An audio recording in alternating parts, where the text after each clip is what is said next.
بسم اللہ الرحمن الرحیم۔ درود شریف پڑھنے اللہم صلی علی سیدنا محمد وعلی آل سیدنا مولانا محمد ادرکنا یا رسول اللہ صلی اللہ تعالی علیہ وسلم۔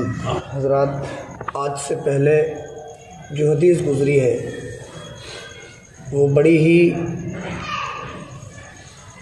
نصیحت آموز حدیث تھی۔ اس میں 9 باتوں کا ذکر تھا، اور ایک ایک بات جو ہے عمل کے لائق ہے۔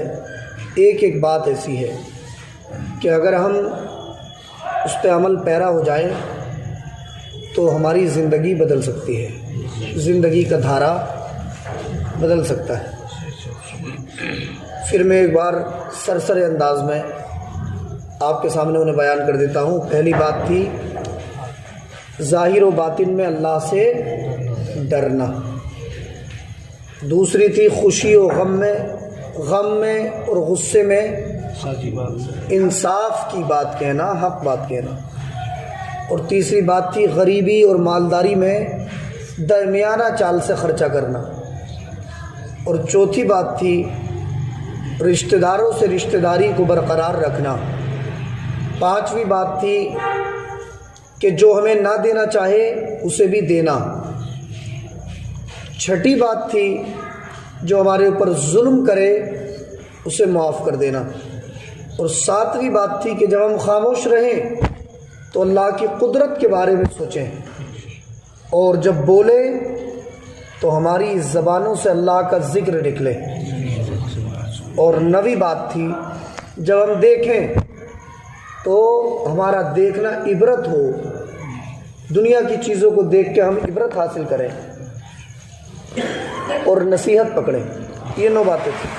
آج جو اس باب کی آخری حدیث ہے، یہ حدیث وہی ہے جو کئی بار میں آپ حضرات کے سامنے بیان کر چکا ہوں کہ اللہ کی یاد میں رونے اور اللہ کے ڈر سے آنسو بہانے کا اللہ کی بارگاہ میں کیا مقام ہے۔ یہ حدیث میں بہت بار سنا چکا ہوں، لیکن یہاں اب آئی ہے تو اس لیے میں بیان کر رہا ہوں۔ حدیث کے راوی ہیں حضرت عبداللہ ابن مسعود۔ الفاظ حدیث ہیں ان عبداللہ ابن مسعود قال قال رسول اللہ صلی اللہ علیہ وسلم ما من عبد مؤمن یخرج من عینیہ دموع وإن کان مثل رأس الذباب من خشیۃ اللہ ثم یصیب شیئا من حر وجہہ الا حرمہ اللہ علی النار۔ رواہ ابن ماجہ۔ ابن ماجہ، سنن ابن ماجہ یہ حدیث کی ایک کتاب ہے جو معتبر مانی جاتی ہے، اس کے اندر بھی یہ حدیث موجود ہے۔ اب اس کا مطلب سنیں آپ اور دیکھیں کہ ہمارے کملی والے آقا نے ہمیں کن چیزوں کا حکم دیا تھا اور ہم کیا کر رہے ہیں۔ میں بارہا آپ سے کہتا ہوں کہ ہمارے دل گناہوں کے میل سے اتنے آلودہ ہو چکے ہیں کہ جب ہمارے سامنے کوئی دین کی بات بیان کی جاتی ہے تو فوراً ہمارے اوپر اثر تو ہوتا ہے، ہمیں ایسا لگتا ہے ہمیں ایسا کرنا چاہیے، مگر پھر ہمارے اوپر شیطان غالب آتا ہے اور وہ باتیں ہمارے دماغ سے محو ہو جاتی ہیں، ختم ہو جاتی ہیں، پھر ہم اسی روش پہ چلے جاتے ہیں۔ جس دن ہم اس مقام پہ پہنچ گئے کہ جو ابھی ڈر اللہ کا ہمارے دل میں پیدا ہوا یہ برقرار رہا، جس دن کنڈیشن یہ بن گئی کہ جیسے ابھی یہاں بیٹھے ہوئے کیفیت و کنڈیشن ہے 24 گھنٹے یہ کیفیت رہنے لگی، تو پھر عبادتوں میں ایسا مزہ آئے گا کہ پوری زندگی بھی اس کی چاشنی محسوس کریں گے، اور انشاءاللہ قبر و حشر میں بھی اس کی چاشنی محسوس کریں گے۔ جیسی کیفیت مسجد میں آ کے ہوتی ہے جیسی کیفیت یہاں درس حدیث میں بیٹھ کے ہوتی ہے، یہی کیفیت اگر 24 گھنٹے رہنے لگ گئی تو پھر انشاءاللہ العزیز بہت حد تک ہماری زندگی جو ہے صحیح راستے پہ چلنے لگی۔ آپ خود محسوس کرتے ہیں کہ نہیں کہ جب اللہ کے عذاب، اللہ کے ڈر کی بات ہو، عذاب جہنم کی بات ہو، تو ہماری ایک کیفیت بنتی ہے، ایک کنڈیشن بنتی ہے۔ یہی کنڈیشن جب گھر میں بھی رہنے لگے نا، یہی کنڈیشن جب دکان اور کاروبار میں بھی رہنے لگے، تو بس سمجھ لیں کہ اب جو ہے میں اپنے مقصد کی طرف چلنے لگا ہوں، اور بہت حد تک اب جس راستے میں چل رہا ہوں یہ میرے مقصد تک پہنچانے والا راستہ ہے۔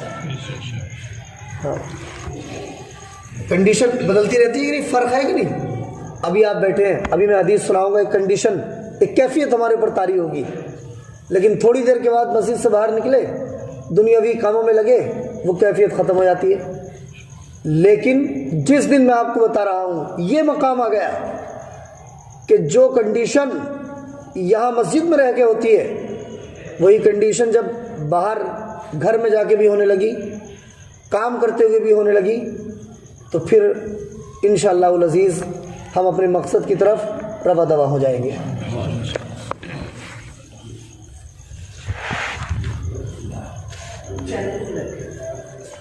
حدیث سنیں آپ، حضرت عبداللہ ابن مسعود رضی اللہ تعالیٰ عنہ سے روایت ہے، وہ کہتے ہیں اللہ کے رسول صلی اللہ تعالی علیہ وسلم نے ارشاد فرمایا ہے، ما من عبد مؤمن یخرج من عینیہ دموع وَإِنْ كَانَ مِثْلَ رَأْسِ الذُّبَابِ مِنْ خَشْيَةِ اللَّهِ۔ پیارے آقا فرماتے ہیں صلی اللہ علیہ وسلم کہ جس ایمان والے بندے کی آنکھ سے بھی اللہ کے ڈر سے آنسو نکلتے ہیں، اگرچہ وہ آنسو مکھی کے سر کے برابر ہی کیوں نہ ہوں، سمجھے؟ جس ایمان والے، یہ اس بات پہ بھی غور کریں، جس ایمان والے بندے کی آنکھوں سے آنسو نکلتے ہیں، اور وہ آنسو اگرچہ مکھی کے سر کے برابر ہی کیوں نہ ہوں، اور آنکھوں سے نکل کے پھر وہ اس کے چہرے پہ بہہ جاتے ہیں، اس کے چہرے کو چھو لیتے ہیں، تو مدینے والے آقا فرماتے ہیں کہ ان آنسوؤں کی برکت یہ ہوتی ہے کہ اللہ ان آنسوؤں کے صدقے میں اس انسان پہ جہنم کو حرام فرما دیتا ہے نا، جہنم حرام ہو جاتی ہے اس شخص۔ سوز چاہیے اللہ کی یاد میں آنسو بہانے کے لیے، ہر کسی کی آنکھ سے آنسو نہیں نکلتے، لیکن جب دل صاف ہو جاتا ہے نا تو پھر بہت آنسو نکلتے ہیں۔ پہلے ہمیں اپنے دل کے میل کو دور کرنا پڑے گا۔ ہمارے پیارے آقا صلی اللہ علیہ وسلم اپنی امت کے غم میں کتنا روتے جانتے؟ ایک حدیث ابھی پیچھے آئی تھی، وہ میں نے چونکہ اس میں زیادہ تفصیلات تھیں اس لیے میں نے بیان نہیں کی، میں وہ حدیث آپ کے سامنے بیان کرتا ہوں جو آسانی سے سمجھ میں آ جائے۔ اس کا مفہوم یہ تھا، اللہ کے رسول صلی اللہ تعالی علیہ وسلم نے ارشاد فرمایا، یہ ہے وہ حدیث، عن ابن عباس قال ابو بکر یا رسول اللہ قد شبت قال شیبتنی ہود والواقع والمراسلات وعما یتسالون واذا الشمس کورت۔ حضرت ابو بکر صدیق رضی اللہ تعالی عنہ نے عرض کیا، یا رسول اللہ صلی اللہ علیہ وسلم آپ بوڑھے ہو گئے ہیں۔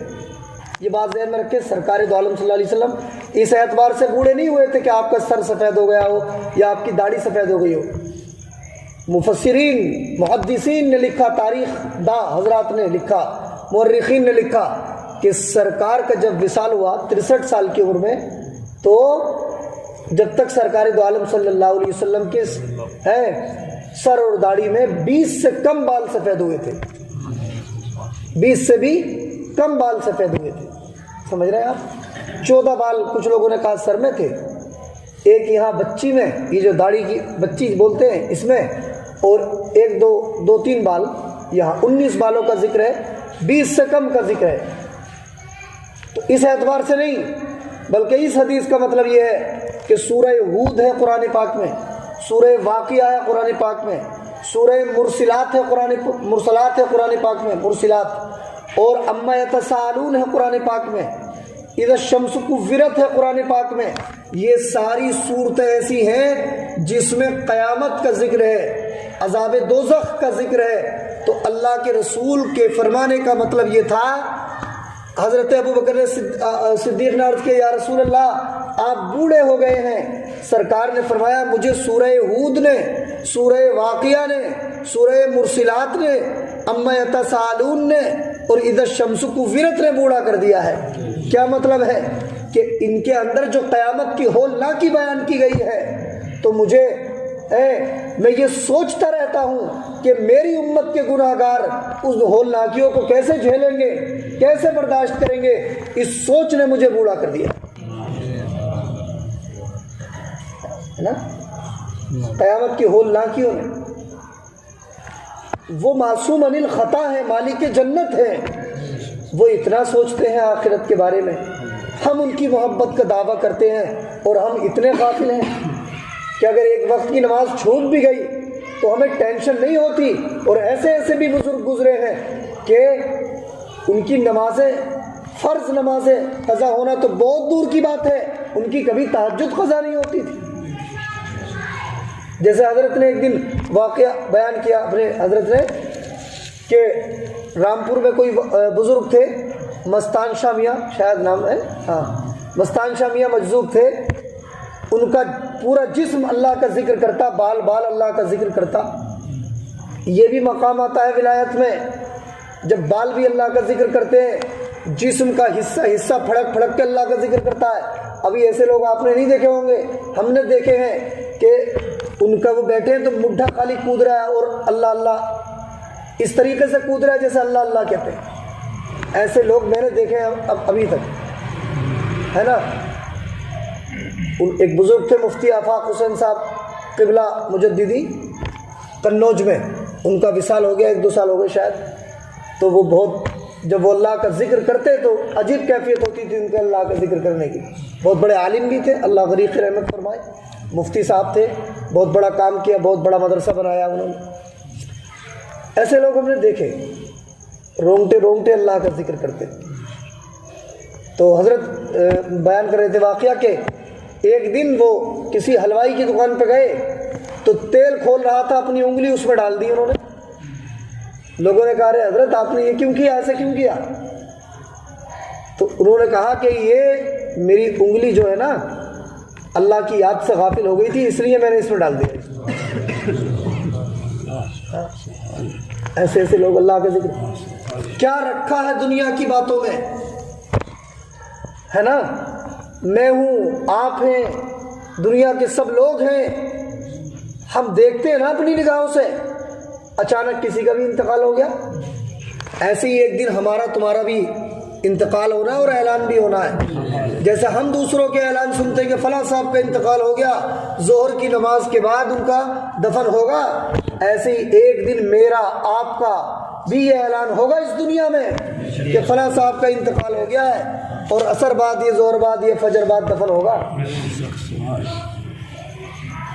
کچھ نہیں ہے، بس آخرت کی طرف ہمیں اپنی توجہ کرنا چاہیے، ہے نا۔ جائز کاروبار کریں، دنیا کو سب کچھ نہ سمجھیں۔ دنیا، پیسہ، دولت، ہے نا، یہ صرف زندگی گزارنے کا ذریعہ ہے، اور یہی پیسہ آخرت سدھارنے کا بھی ذریعہ ہے۔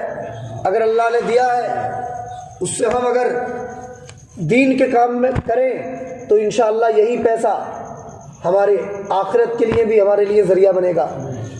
کرنا چاہیے کچھ نہ کچھ. یہ ضروری نہیں ہے کہ بھائی لاکھ روپے دے گا آدمی تبھی نام ہوگا. آپ اللہ کی راہ میں 2 روپے دو. اللہ کے یہاں میں نے بتایا نا, ان اللہ لا ينظر الى صورکم ولکن ينظر الى قلوبکم. اللہ تمہاری صورتوں کو نہیں دیکھتا, صورتوں کو ہی نہیں دیکھتا, ایسا ترجمہ کریں, بلکہ اللہ تو تمہارے دلوں کو بھی دیکھا کرتا ہے. نیت دیکھی جاتی ہے, سچی نیت. کچھ نہ کچھ کرتے رہنا چاہیے. آج اتنی پریشانیاں, ہر گھر میں پریشانی, ہر گھر میں بیمار لوگ. لیکن اگر یہ سروے کیا جائے کہ لوگ صدقہ کتنا کرتے ہی نہیں ہیں. زکوٰۃ کتنی دیتے ہیں؟ دیتے ہی نہیں ہیں. جیسے نماز فرض ہے نا, بالکل ویسے ہی زکوٰۃ بھی فرض ہے. زکوٰۃ بھی فرض ہے. 11ویں پارے میں آیات ہے, خذ من اموالہم صدقۃ تطہرہم بہا وتزکیہم, کہ اے پیارے نبی ان لوگوں کے مالوں سے صدقہ لے لیجئے, یہ انہیں بھی پاک کر دے گا اور صاف ستھرا بنا دے گا. مال پاک ہو جاتا ہے. کبھی زکوٰۃ نکالو اور پھر دیکھو مال میں کتنی بڑھوتری ہوتی ہے. جو لوگ حساب لگا کے زکوٰۃ نکالتے پیسوں کی, وہ کبھی پریشان نہیں ہوتے. ان کا مال ہر سال بڑھ جاتا ہے. یہ میرے پاس بہت سے ایسے تجربے ہیں. میں 8 سال سے گوالیئر میں قرآن پاک سناتا ہوں. امام صاحب ایک ایک پیسے کی زکوٰۃ نکالتے. آج ماشاءاللہ ان کے پاس الحمدللہ سب کچھ ہے, 6000 کی تنخواہ ہے. لیکن جب سے وہ مالک نصاب ہوئے, زکوٰۃ نکالنا شروع کر دی. وہ کرم ہے اللہ کا. ایسی بہت ساری مثالیں آپ کے سامنے بھی ہوں گی. جو لوگ زکوٰۃ نکالتے ہیں, مالوں کی زکوٰۃ بہت سارے لوگ نہیں نکال رہے تو پریشانیاں نہیں آئیں گی تو کیا ہوگا. وہ پھر مال ہمارے لیے کھانا جائز نہیں ہے. وہ غریبوں کا حق ہے, مسکینوں فقیروں کا حق ہے, وہ ان کے پاس پہنچنا چاہیے. اگر ہمارے کوئی 100 روپے مار لے تو ہم واویلا مچاتے پھرتے, اس نے میرا حق مار لیا, اس نے میرے ساتھ ایسا کر دیا. ہم غریبوں کا حق مارتے ہیں اور پھر بھی اپنے آپ کو ہم جو ہے سب کچھ سمجھ رہے ہیں. اس پہ سوچنا چاہیے. زکوٰۃ الگ چیز ہے, ہمیں صدقہ کرنا چاہیے, خیرات کرنا چاہیے. اللہ نے ہمیں جس حیثیت کا مالک بنایا ہے ہم اس اعتبار سے کریں. 5 روپے دے سکتے ہوں. اللہ کے نبی نے فرمایا, عائشہ تم اللہ کی راہ میں صدقہ کرو, اگرچہ کھجور کی ایک کھانپ ہی دینا کیوں نہ پڑے, بکری کا جلا ہوا کھر ہی دینا کیوں نہ پڑے, لیکن کرو, صدقہ کرو. اس سے مراد ہے کہ چھوٹی سی چیز بھی تمہارے پاس ہو تو اللہ کی راہ میں دے دو. اور سنیے صدقہ کرنے کے کیا فائدے ہوتے ہیں. ایک حدیث پاک ہے, الصدقۃ تدفع البلایا, صدقہ مصیبتوں کو دور کر دیتا ہے. صدقہ کرنا چاہیے. ایک حدیث پاک ہے, الصدقۃ تطفئ غضب الرحمن, صدقہ اللہ کے غضب کو ٹھنڈا کر دیتا ہے, دور کر دیتا ہے. سمجھ رہے ہیں آپ؟ کرنا چاہیے. ہم پیارے آقا صلی اللہ علیہ وسلم نے ارشاد فرمایا کہ جس مومن بندے کی آنکھ سے بھی اللہ کے ڈر سے آنسو نکل جائیں, اگرچہ وہ آنسو مکھی کے سر کے برابر ہی کیوں نہ ہو, تو اللہ اس انسان پہ نار جہنم کو حرام فرما دیتا ہے. اب یہاں حدیث میں غور کریں. یہاں ذکر ہے مومن بندے کا. مومن کون ہوتا ہے؟ جو ایمان والا ہو. تو آنسو اسی کے کام میں آئیں گے جس کے دل میں ایمان کی شمع روشن ہو, اور بغیر ایمان کے کوئی کتنے آنسو بہاتا رہے تو ان کا ثواب نہیں ملے گا. سمجھ گئے؟ اس سے جملے سے کیا پتہ چلا ہمیں کہ ہر عمل کا ثواب ایمان کے بعد ہے. پہلے ایمان ہے، اگر ایمان ہے بندے کے پاس تو اس کے نیک کاموں کا اسے ثواب ملے گا، اور اگر ایمان ہی نہیں ہے تو پھر نیک کاموں کا ثواب بھی نہیں ملے گا۔ سمجھ رہے ہیں آپ؟ ہاں، تو اللہ سے دعا کرو، اللہ پاک کا شکر ہے کہ اس نے ہمیں ایمان کی دولت سے نوازا ہے۔ اللہ ہمیں کامل مومن بنا دے، اللہ ہمیں سچا مومن بنا دے، اللہ نیک مومن بنا دے، اور اللہ ہمیں اپنی یاد میں رونے والی آنکھیں عطا فرمائے، ہے نا؟ ایک شاعر نے کہا رونے والی آنکھیں مانگو، رونے والی آنکھیں مانگو، رونا سب کا کام نہیں، رونے والی آنکھیں مانگو، رونا سب کا کام نہیں، ذکر محبت عام ہے لیکن، یعنی لوگ کہتے ہوتے میں محبت کرتا ہوں، میں محبت کرتا ہوں، ذکر محبت عام ہے لیکن سوز محبت عام نہیں۔ محبت کی جلن پیدا کرنا اپنے اندر یہ ہر کسی کے بس کی بات نہیں ہے، دعوے کرتے بہت لوگ کرتے ہیں۔ اس لیے عزیز دوستو بزرگوں، ہمیں چاہیے کہ ہم وہ زندگی گزارے جس میں اللہ اور رسول کی رضا ہو۔ اعلیٰ حضرت نے فرمایا نا، کام وہ لے لیجئے تم کو جو راضی کرے، ہے نا؟ کام وہ لے لیجئے تم کو جو راضی کرے، ٹھیک ہو نام رضا۔ یہ رضا صحیح تو راضی بنا ہے، ٹھیک ہو نام رضا، یعنی ایسے کام جس دن میں کرنے لگا جو آپ کی رضا کے ہوں گے تو پھر میرا نام بالکل صحیح ثابت ہو جائے گا۔ ٹھیک ہو نام رضا تم پہ کرو درود، ہے نا؟ اللہ نے ان کی دعائیں قبول فرمائی، ایسے ایسے کام انہوں نے کیے کہ آج بھی لوگ ان کی کتابوں سے فائدہ اٹھا رہے ہیں، اور انشاءاللہ قیامت تک لوگ ان کی کتابوں سے فائدہ اٹھاتے رہیں گے، ہے نا؟ جو مسئلہ کہیں نہ ملے، سمجھ رہے ہیں آپ؟ ایسے ایسے مسائل لکھے جو مسئلہ کہیں نہ ملے، فتاوی رضویہ شریف اٹھاؤ، کہیں نہ کہیں مل ہی جاتا ہے۔ اللہ سرکار سیدی اعلیٰ حضرت کی قبر پہ اپنے انوار و رحمات کی بارشیں نازل فرمائے۔ بسم اللہ الرحمن الرحیم، اللہم صلی علی سیدنا محمد وعلی آل سیدنا مولانا محمد، ادرکنا یا رسول اللہ صلی اللہ تعالی علیہ وسلم۔